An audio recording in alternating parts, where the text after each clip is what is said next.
sorry. It is now my privilege to introduce Dr. Laura MacIsaac, who is one of the leading OBGYN providers and reproductive health care services in the city. She has worked at Planned Parenthood. She has worked in public and private hospitals throughout the city and is now the Chief Medical Officer for Danco, who is the provider of medication abortion. Dr. Lauren MacIsaac.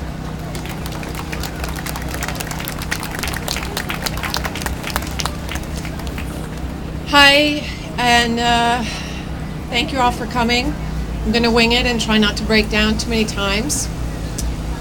I'm Laura MacIsaac. I'm an OBGYN that's been practicing in New York. This is my current place of employment. He's very proud to have me here. And I'm just incredibly sad that this is the opportunity that I have to talk to my friends and colleagues about the great George Tiller.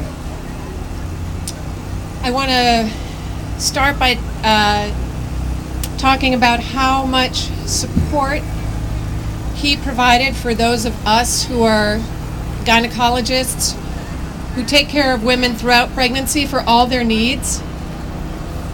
And the first time that I called upon him, I was receiving a referral of an incredibly sick woman who was really on the verge of her hemorrhagic death, which still happens in our country in pregnancy.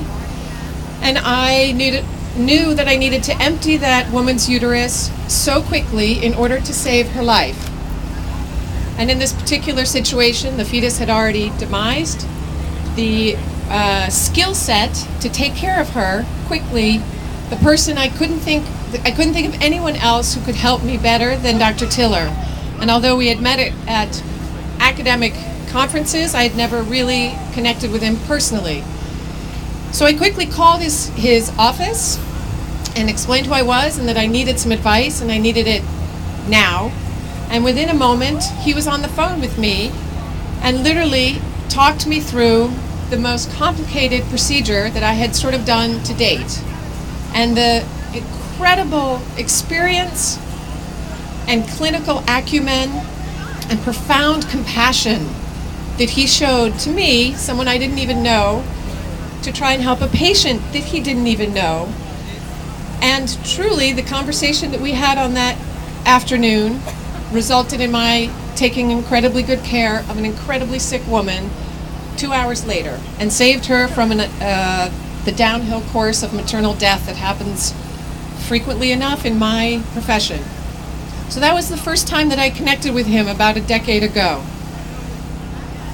Subsequent to that, almost monthly, those of us who take care of pregnant women have either pregnancies that have gone terribly wrong or children that have been raped and don't present to us in the time frame that we can care for them in certain institutional rules or our personal practices. And we all take a huge sigh of relief because we could send them to George and they would be cared for and he would help them in this utter time of crisis. And I think I can name 10 people in this crowd right now who've been able to call upon Dr. Tiller's services to save someone's life. And never, ever did he turn down one of us when we needed his help, or any of our patients. And half the time there was no money to send the patient to Kansas, so we got help from our communities for the traveling, and every time I called him, he would say, I don't need any money for our services, just get her here. So that's the community that he provided for those of us caring for women during these incredibly complicated and often difficult decisions. Now, the part of Dr. Tiller that I had the privilege to benefit from, besides professionally and as this unwavering supportive colleague and mentor, was on a personal and professional sort of path of feeling the compassion for the needs of others above and beyond your own needs and even above your own safety. And he was able to impart that love of those who are less fortunate and who were in such desperate situations and needed help in most of the time that none of us could ever really appreciate. And his ability to stand above the oppression around him and pull on the strength of his incredibly wonderful wife and his kids and his community and his church and all of us who are in his professional community to do his work with so much resolve and commitment. And that gift that he gave to me and many others will last far beyond his career. So even though he's gone, he's not really gone, because all of us are here to continue his work. So thank you all for your memory of George Tiller.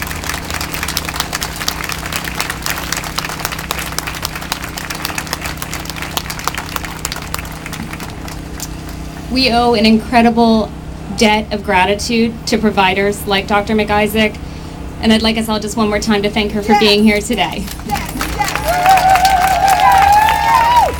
She is here on behalf of so many brave providers who do this every day and who will continue to do this every day and who will not let acts of domestic terrorism stop them.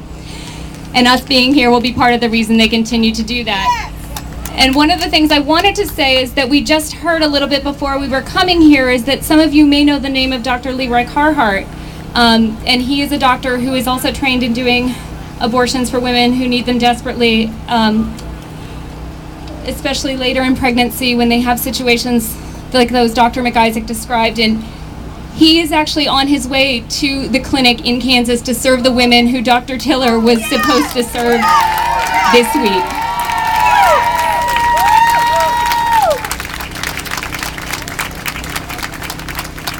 And in his own words, he said, "Harm one of us, it won't do anything to harm the movement."